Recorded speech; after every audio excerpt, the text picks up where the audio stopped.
are willing to work with them, but please give clear clarifications in the reply at policy level. Thank you, sir. धन्यवाद सभापति महोदय। जब भी हो ना सर तो रोकना हो तो उसके 10 मिनट पहले हमको बता दें। अच्छा, तो अभी बोलना पड़ेगा क्या? अद्भुत का तो समय ही है। हाँ, 15 मिनट पहले बोलिए। जी जी जी प्लीज। ये सदन की है। आप प्रारंभ तो करें।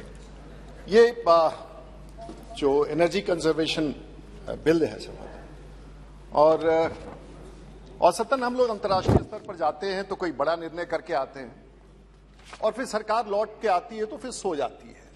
कई बार इंटरनेशनल कन्वेंशंस 20-20 साल के बाद हम लोग रेटिफाई करते हैं, लेकिन एक ऐसी सरकार इस देश में है और ऐसा नेतृत्व है कि 6 महीना पहले वो सरकार, देश के प्रधानमंत्री ग्लासगो समिट में जाते हैं और लौट करके 3 से 6 महीने के भीतर एक कानून में संशोधन ले आते हैं, क्योंकि अंतर्राष्ट्रीय स्तर पर जो हमारा कमिटमेंट है वो देश के 125 करोड़ लोगों के बीच में लाया जाए।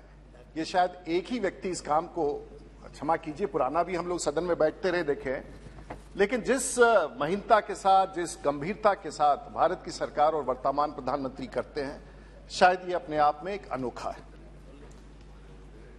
ये कानून बनाने का और इसमें संशोधन करने का जो मूल रूप से विषय है, और इसमें रिन्यूएबल एनर्जी की बात कही है, और COP26 के समिट के बाद से जो ग्लासगो में हुआ था, देश के प्रधानमंत्री ने दुनिया के साथ किया था, और उसके बाद लौट करके उन्होंने, और ये खासियत है देश के प्रधानमंत्री का, एक फॉर्मूला दे देते हैं और फॉर्मूला इतिहास में चला जाता है और सरकार के लिए नीति बन जाता है। उसके बाद सरकारी काम करती हैं और वो कार्यान्वयन होता है और उसके लाभ देश के अंतिम किसान और गरीब को मिलता है। शायद ये पृष्ठभूमि है जिसका लाभ पूरा देश उठाता है, और इसीलिए हम लोगों ने लक्ष्य रखा कि 2030 तक, माननीय मंत्री जी बैठे हैं, बिहार से हैं, भारत सरकार के गृह मंत्री भी रहे, गृह सचिव भी रहे, उसके बाद आज भारत सरकार के मंत्री हैं, मेरे राज्य के हैं, सुलझे हुए व्यक्ति हैं और बड़े शौक के साथ काम करते हैं। और हमें गर्व है कि भारत की सरकार ने बिहार से एक ऐसे मंत्री को इस कुर्सी पर बैठाया है जो देश की सेवा में और खास करके पर्यावरण से जुड़े एक बड़े विषय को लेकर के आज विधेयक के रूप में आए।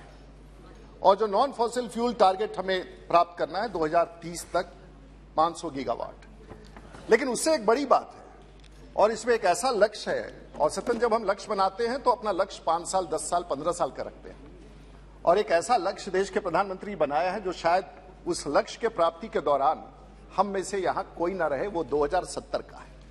और ये विजन होता है देश का और देश के उस लकीर को खींचने का कि हम रहे ना रहे, देश रहेगा, भारत माता रहेगी और वो देश चलता रहेगा। और आने वाली पीढ़ियों के लिए सदन में बैठ करके इतने सारे माननीय सांसद आज इस भरी दोपहरिया में निर्णय कर रहे हैं। यह है लोकतंत्र की ताकत जो आने वाली पीढ़ियों के लिए हम तैयारी करते हैं। सही बात है ना, सही बात है। और विधेयक में दिया है, स्वाभाविक रूप से देश का प्रगति हो रहा है, बिल्डिंग्स बन रहे हैं, काम हो रहा है, इंफ्रास्ट्रक्चर बन रहा है, और स्वाभाविक रूप से उसमें कार्बन फुटप्रिंट बढ़ रहा है, क्योंकि अगर बड़ा इंफ्रास्ट्रक्चर ग्रोथ करते हैं तो कार्बन कंजम्पशन बढ़ता है। और ऐसा माना जा रहा है कि जो देश के विकास में चारों तरफ जो रेजिडेंशियल बिल्डिंग का निर्माण हो रहा है उसमें 24% वृद्धि हो जाएगी टोटल इलेक्ट्रिकल रिक्वायरमेंट्स का। यानी कि अगर हम लोग इस देश में 3 बिलियन स्क्वायर, 2030 तक 3 बिलियन स्क्वायर मीटर, तो एक तरफ मानक है, लक्ष्य है देश के प्रगति का, गरीबों के लिए घर बनाना, मध्य वर्गीय लोगों के लिए घर बनाना, समृद्ध लोगों के लिए घर बनाना। हमारे लिए तो घर अभी शायद संभव नहीं हो पाएगा 1.25 लाख रुपए वेतन में, लेकिन घर बनाना और गरीबों तक घर बनाना और पहुंचाना एक बड़ा लक्ष्य है। लेकिन उसके साथ साथ यह भी लक्ष्य तय कर देना कि इसके साथ साथ अगर इतने घर बनेंगे तो हम 300 बिलियन यूनिट सेव कर लेंगे, और 300 बिलियन यूनिट सेव करेंगे तो कार्बन ट्रेडिंग करेंगे और पूरी दुनिया को बताएंगे कि देश के प्रधानमंत्री ने जो COP26 में लक्ष्य तय किया था उसको हम प्राप्त कर रहे हैं। महोदय, तो 2014 में हमारी सरकार आई, हमारी बिजली का उत्पादन क था, और 2018 में 1,64,000 मेगावाट, 2019 में 1,77,000, 2020 में 1,83,000 और 2022 में 2 लाख से पार कर चुके हैं। तो एक तरफ लक्ष्य है कि 125 करोड़ लोगों के घर तक बिजली पहुंचाना हमारा लक्ष्य है, और उसके घर में उस रोशनी को पहुंचाना, उस बल्ब पढ़ाना, और छोटे बच्चे बच्चियां घर में किताब पढ़ सके, टीवी देख सके, वीडियो देख सके, और जीवन बढ़िया बन सके। एक तरफ लक्ष्य है, उससे पहुंचाने, लेकिन दूसरे तरफ भी हम साथ साथ लक्ष्य लेके चल रहे हैं। और बड़े देश का ये सब चिन्ह होता है कि बड़े लक्ष्य के साथ साथ हम दुनिया के स्तर पर भी अपना मानक स्थापित करके अचीव करते हैं। और इसीलिए आज ये कंजर्वेशन बिल साथ साथ सरकार के लाइए, तो एक हर गरीब के कोने कोने दूर दराज इलाके में बिजली का कनेक्शन पहुंचाना, किसान के खेत तक बिजली का कनेक्शन पहुंचाना और दुनिया के पटल पर भी कार्बन एमिशन कम करना, ये लक्ष्य साथ ले करना, ये नीतिगत फैसला देश के प्रधानमंत्री ने किया है, जिसको हम अचीव कर रहे हैं। आज देखा जाए तो भारत दुनिया का तीसरा सबसे बड़ा बिजली उत्पादक कर रहा है। सबसे अधिक चीन 6,875 billion kilowatts, America 4,000 billion kilowatts, Bharat सिर्फ 1,200। लेकिन यह भी देखना होगा कि जो पावर जनरेशन में जिस तरह से लगातार 60% की वृद्धि प्रत्येक वर्ष हो रही है, यह अपने आप में प्रमाणित करता है कि हम कहीं भी अपने विकास से कोई कॉम्प्रोमाइज नहीं कर रहे हैं। लेकिन विकास से कॉम्प्रोमाइज न करने की स्थिति में एक बड़ा अद्भुत तथ्य उभर के आ रहा है, क्योंकि हम लोगों ने देखा है कि पहले तो अपना जीवन इंसान जब चलता था तो वो सूर्य की रोशनी से तय करता था कि जब सूर्य का किरण बाहर आएगा तो उससे पहले हम उठ करके काम कर लेंगे, और 6 बजते बजते घर में रिटायर कर जाता था। और उस समय हम लोग निर्भर करते थे सूर्य पर, लकड़ी पर, स्ट्रॉ पर, गोबर पर। उसके बाद हम लोग ने दूसरा एनर्जी का सोर्स था मसल्स, घोड़े से हम लोग इस्तेमाल करते थे, विंड्स का, सेल्स का, पानी से। इस प्रकार से एक बैलेंस बना था। लेकिन जब सब लोगों की जरूरत हुई तो बेंजामिन फ्रैंकलिन ने बिजली का निर्माण किया, वो 1752 में। और पहली बार दुनिया में बिजली, उस समय किसी ने नहीं सोचा होगा कि बिजली जो एक अपने आप में प्रगति का कारण है, वो पर्यावरण के संकट का भी कारण बन सकता ही नहीं। और जब न्यूयॉर्क टाइम्स को 1752 में पहली बार बिजली का कनेक्शन न्यूयॉर्क में दिया, तो आज से 300 वर्ष पहले जब वो निर्णय हुआ होगा, वहां से चल करके इस सदन में, इस एयर कंडीशन एयर कंडीशन सभा में, इस बिजली के साथ, इस माइक्रोफोन के साथ, वहां से चल के यहां आए हैं। और इस दौरान हम भूल गए हैं कि इसका एक भरपाई भी करने की जरूरत है। और देश के प्रधानमंत्री ने उस भरपाई करने का निर्णय दुनिया के पटल पर रख करके भारत में सब लोगों को इससे जोड़ने का। लेकिन लोग कहते हैं कि भाई भारत इसमें कंट्रीब्यूट कहां करता है। मैं जरा अध्यक्ष जी वो पन्ना निकाल लूं जो बहुत ही इंटरेस्टिंग है। और ओईसीडी का रिपोर्ट है कि भाई भारत में लोग कहते हैं पर्यावरण के प्रति नहीं। तो दुनिया में अगर पर्यावरण का और कार्बन एमिशन का जो टैक्स है, एनवायरमेंटल टैक्स, वो 2% है, तो भारत में हम सब लोग आज 1% देते हैं। 125 करोड़ के लोग, कोई कम नहीं देते हैं, हम देते हैं। और हम नीतिगत रूप से मुफ्त बिजली भी देते हैं और टैक्स भी देते हैं। ये समकक्ष संतुलन कोई नहीं बना के दुनिया में चलता है।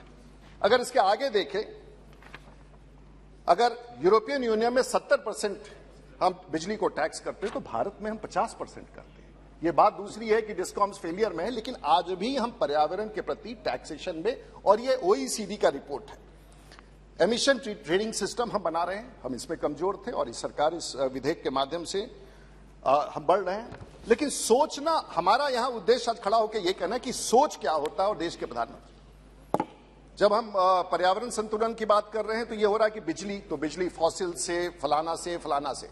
लेकिन देश के प्रधानमंत्री ने जाके इंटरनेशनल सोलर अलायंस भी किया कि अगर यूरोप में अंधेरा रहेगा, अमेरिका में अंधेरा रहेगा, तो भारत में रोशनी रहेगी। तो भारत का बिजली इस रोशनी से, रिन्यूएबल एनर्जी से बनेगा, तो चीन को पहुंचाएंगे और अमेरिका को पहुंचाएंगे। जब अमेरिका में रोशनी रहेगा तो तार से, बिजली से, वहां से रोशनी से, सूर्य की रोशनी से भारत आएगा। और देश के प्रधानमंत्री ने दुनिया के पटल पर इंटरनेशनल सोलर अलायंस का नींव रख दिया है। हमारे लिए गौरव का विषय है।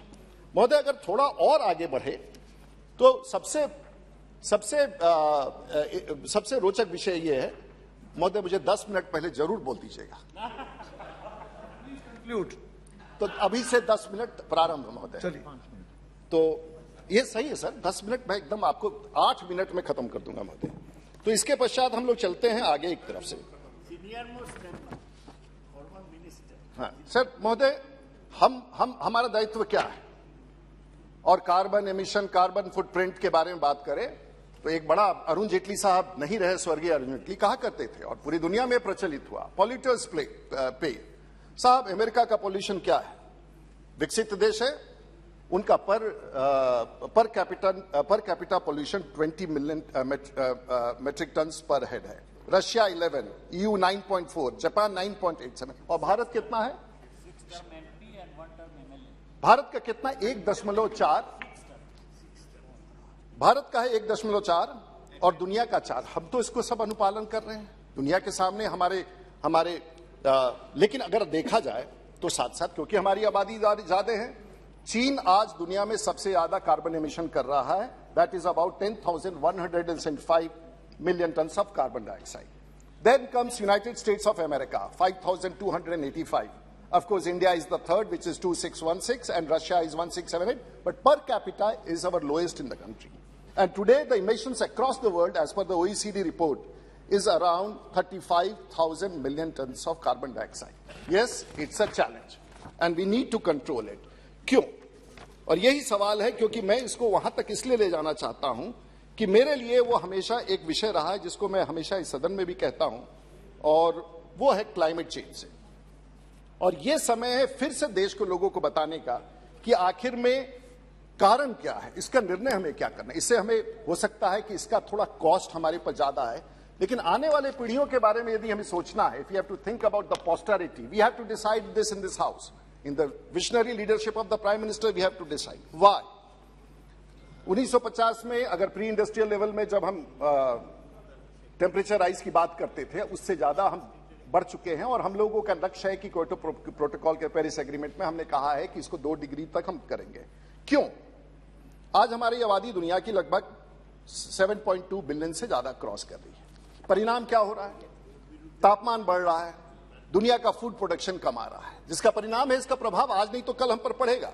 पानी का अभाव हो रहा है, और परिणाम है कि वैसे भी भारत में देखिए, दुनिया में जो पानी का जो हम देखते हैं, जो 3% पीने लायक है, 97% पानी पीने योग्य नहीं। 3% में से भी 1% पीने योग्य पोर्टेबल वाटर है, और बाकी 2% तो समुद्र में है, या पहाड़ों में चोटियों पर है, बर्फ में है, या धरती के नीचे है।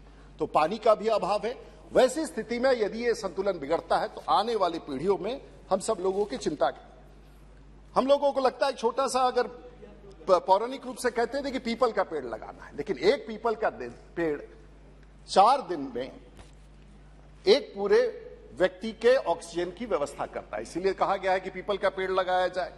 जो मधुमक्खियां, एक मधुमक्खी 80 किलोमीटर घूम करके आती है और 1 चम्मच शहद बनाती है, और मधुमक्खी और बाकी सब जो पोल्यूशन जो पॉल्यूटेंट्स हैं, अगर हम देखें तो लगभग 400 बिलियन वो छोटी छोटी तितलियां, वो छोटी छोटी पतंगियां, छोटे छोटे मधुमक्खियां, ये कभी हम लोगों से आके कुछ मांगती नहीं है।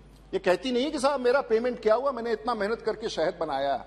वो तो ये कहती है कि हमारे बचाने का, हमारे संरक्षण का, पर्यावरण का संरक्षण कर दो, हम मुफ्त तुम्हारी सेवा करते रहेंगे, कभी तुमसे मांगने नहीं आएंगे। और वो आज ये सदन बैठ के तय कर रहा है कि इन मधुमक्खियों को हम कैसे बचाएंगे, इस तितलियों को हम कैसे बचाएंगे, ताकि आने वाली पीढ़ी यहां सुख सुविधा से रह सके। महोदय, मैं छोटा सा उदाहरण, भारत में 1.54 बिलियन के आसपास, लेकिन 300 मिलियन पशुओं का डेथ होता है, मरते हैं। और पिछले 10 वर्षों में 75,000 गिद्ध, वल्चर्स गिद्ध ही कहेंगे ना, 75,000 गिद्ध मर गए हैं। परिणाम क्या होता है कि पशुएं जब मरती हैं, वो वहां पर ढेर में जो उनको पहले वल्चर्स खाते थे उनको खा नहीं पाते हैं, वहां पड़े रहते हैं, प्यूट्रीफाई कर जाते हैं, और उसमें से एक जो विष निकलता है उसे एंथ्रैक्स कहते हैं। और एंथ्रैक्स अगर जब गर्मी का मौसम आता है तो पूरे दुनिया में फैलता है। जैसे सहारन डेजर्ट से हवा चला तो भारत की तरफ तभी राजस्थान से होते हुए भारत के ऊपर आएगा, दिल्ली के ऊपर भी आएगा। और वो छोटे छोटे ऐसे कीटाणु होते हैं जो आपके शरीर में प्रवेश कर जाए तो आपके नर्वस सिस्टम को हार्म कर सकते हैं। तो ये सब चीजें 100 साल में होंगी। इसको रोकने के लिए हम आज काम कर रहे हैं, और इसीलिए इस प्रकार की व्यवस्था हम सब यहाँ कायम कर रहे हैं। महोदय, मेरे पास बहुत सारे तथ्य हैं, मैं इस विषय पर बहुत विषयों को रखना चाहता हूं, लेकिन यही मैं कहना चाहूंगा। आपने मुझे 10 मिनट का समय समापन के पूर्व दे दिया, इसके लिए बहुत बहुत आभार। लेकिन सर, ये नियम आज ही भर के लिए और यहीं तक लागू है, इसके आगे लागू नहीं होगा। जी जी, आगे 2 मिनट पहले बताएंगे। आगे से 2 मिनट, ये मेरे लिए स्पेशल रूप से, क्योंकि प्रस्तावना जो देता है उसको थोड़ा सा इसका रियायत मिलता है। महोदय, हमें पर्यावरण के प्रति देश के प्रधानमंत्री का और हम सब लोगों का एक बहुत बड़ा सोच है।